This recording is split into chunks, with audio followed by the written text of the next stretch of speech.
Të nderuar teleshikues e International TV, ju përshëndesi, jemi sot në një intervistë të hapur, në intervistë e lirë në fakt për komi një temë shumë interesante që është bërë shumë e dëgjuar, sidomos të dekadave të fundit, tradhtia në familje, në histori, në shumë trajektore të fushat të tjera të cilat kemi një panel shumë interesant për t'i trajtuar, të gjitha këto dimensione të tradhtisë dhe çfarë pasojash psikologjike ofron kjo klauzol kaq shumë e rëndësishme e dëmshme, por që ka dhe sfidat e veta njerëzore edhe traumat që lënë më pas ke individ që preket nga ky fenomen.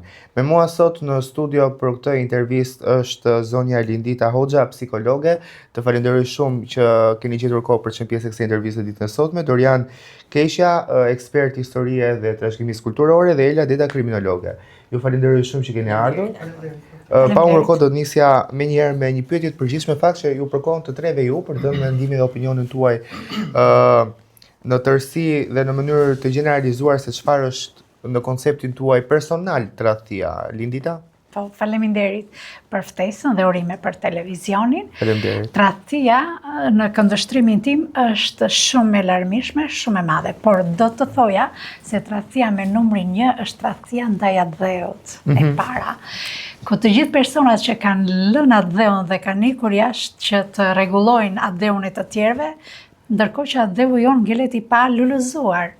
Ndërsa e dyta që do prekim dhe që do flasim sot dhe gjithmonë, jo vetëm sot, është që tradhtia në çift ose dhe tradhtia midis familjarëve të tjerë që quhet si familja e madhe tek ne. Mendoni se plaga e emigracionit është një tradhti që i bën individi i kombit në momentin që do të përmirësojë? Kjo është e para dhe vetmja.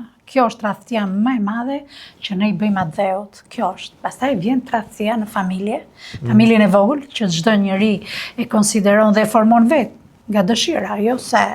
Dhe pastaj familja e madhe që themi ne trungu familjar, të cilat kanë të bëjnë me tradhti pastaj me pronat ose dhe me gjëra të tjera të cilat shoqëria shqiptare po i ndesh çdo ditë këto. Do kam përshtypjen se do ndezë shumë debate. Që në fillim fjala jote, sidomos nga emigrantët që do e ndjekin këtë intervistë do japin mendimin e tyre. Janë fakte që nuk i di vetëm unë. E qartë. Dori, si e mendon? Çdo njeri nga ne. Je me zonjën Lindita? Sidomos tek pjesa e parë që përmendi ose pika e parë tek shumë shqiptarë që e kanë lënë atdheun në kërkim të një jete më të mirë, dhe sigurisht është e drejta e tyre për të kërkuar një jetë më të mirë, por ama në të njëjtën kohë nuk duhet harrojmë se ata duhet të punojnë dhe të kontribuojnë për vendin e tyre që është Shqipëria. Dhe sigurisht që jam dakord me zonjën, të paktën tek pjesa e atdheut konsiderohet një lloj tradhtie, nëse mund ta themi një tradhti ndaj atdheut. Po në fenomen përgjithshëm çfarë konsideron tradhti dhe si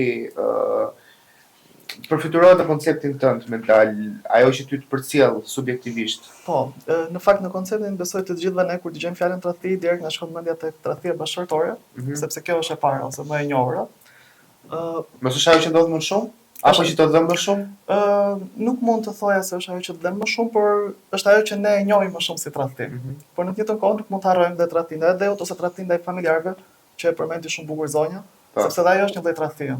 Por ne na duket gjithmonë sikur duhet jemi gjithmonë besnik ndaj familjarëve tanë, kështu që sigurisht në kulturën e shqiptarit nuk mund të mendohet dhe të konceptohet dot që t'i kthejmë shpinën familjarëve. Ela, si mendon ti? Tani, kur flasim edhe mendojmë për tradhtin, realisht unë mendoj që ka një kuptim të gjerë. Por mendja pikë së pari të shkon tradhtia në çift, tradhtia në familje, që është një plagë e madhe edhe këtu në shoqërinë shqiptare, duke qenë se shumë psikolog kanë folur apo edhe punonjës të gjykatave, kur kanë rënditur shumë raste të shumta, ditë për ditë, flasin për ndarje çifte të ndryshme që gjejnë një zgjidhje të konfliktit për shkak të tradhtisë dhe shkojnë deri në përfundimin e divorcit. Ndryshe do të mendoja që nga sa u fol edhe më herët që është tradhti fakti për emigracionin, nuk e mendoj kështu, sepse emigracioni është një plagë e thellë e shoqërisë shqiptare, dhe jo vetëm, sepse kur flasim për emigrant, është një fenomen, një dukuri që ndodh në të gjitha shtetet, do të thonë jo vetëm këtu në Shqipëri. Duke menduar hallet, problemet ndoshta dikush nga ana ekonomike, dikush nga ana shëndetësore, mos plotësimi i nevojave të përditshmërisë, jetesa shumë e vështirë, ka shumë faktorë që ndikojnë në marrjen e një vendimi që duhet të largohet nga dheu për të plotësuar dhe për të pasur një jetë më të mirë. Patjetër që kjo lind edhe problematika të tjera me largimin e njerëzve, me largimin e rinisë, me largimin e profesionistëve tek e fundit. Por nga ana tjetër mendoj se kjo lind edhe një diskutim shumë të madh, se nuk dua edhe të cek shumë problematika tjera, por që shteti duhet të zhvillojë politika të ndryshme në mënyrë që të sigurojnë këta individ jetesën brenda shtetit. Përsëri kam një pyetje tjetër të përgjithshme, po për zonjën Dindita, që një humane dhe çdo individ është i prirur të ketë më shumë ndjenjën e besnikërisë apo tradhtisë brenda vetes, në kohën ku po jetojmë.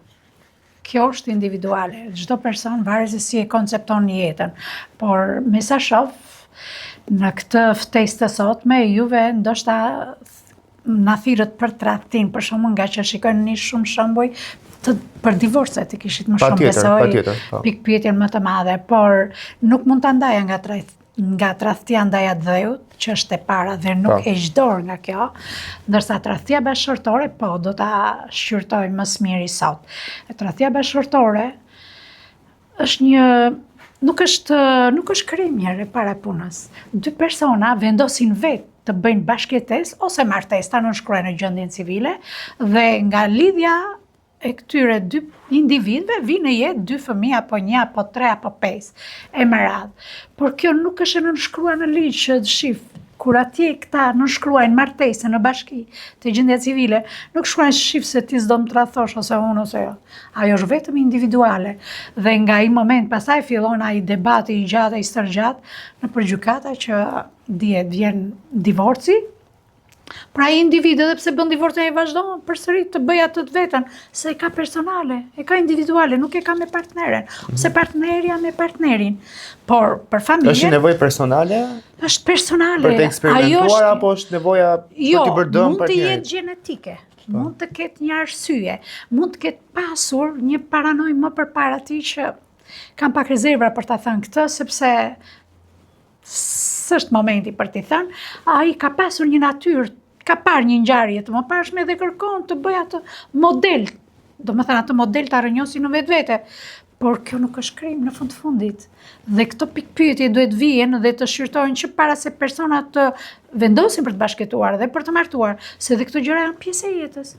Por fillojnë atë bëm bumin njëri me tjetrin kur në obor ose në shtëpi brenda, në kuzhinë kemi edhe dy fëmijë, të cilët ata nuk e njohin këtë temë fare. Pikërisht. Atyre ju duket krim. Plaga më e madhe për fillojnë pastaj se gruaja si nga natyra ka një çik fjalë më tepër se sa personaliteti një mashkulli dhe mashkulli nuk flet aq shumë para fëmijëve, ndërsa femrat edhe ndoshta edhe këto lindjet edhe këto gjërat i kanë bërë më arbitrazhe dhe flasin dhe gjëra shtesë.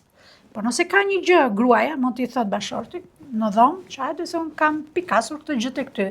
Kush është arsyeja, ose hajde shkojmë gjykat, ose s'ka përse të bëjnë debat në sy të fëmijëve. Se të gjitha këto faturohen fëmijëve. Patjetër. Fëmijët nuk flën gjumë, fëmijët nuk fillojnë ata, mendojnë tërë natën. O babo, do vrasin njëri tjetrin, mos për shkakun flasin për fëmijët, marrin intervista me qindra fëmijë, nga eksperienca në punën tonë të përditshme, që fëmijët femra, vajzat, kanë merak shumë për babajin, sepse kanë një atashim shumë të afërt me babajin. O, babo, do më vrasin babajin. Do gdhiet nesër babaj, se mamaja me atë ton që i vërthulet babajit, fëmija nuk bën gjumë, nuk ka buk, nuk mëson, s'bën detyra, s'do pastaj të shkojnë dhe në shkollë. Po të gjitha ju faturohen fëmijëve pastaj, se dy të rritur pastaj bëjnë dhe shef për shefit,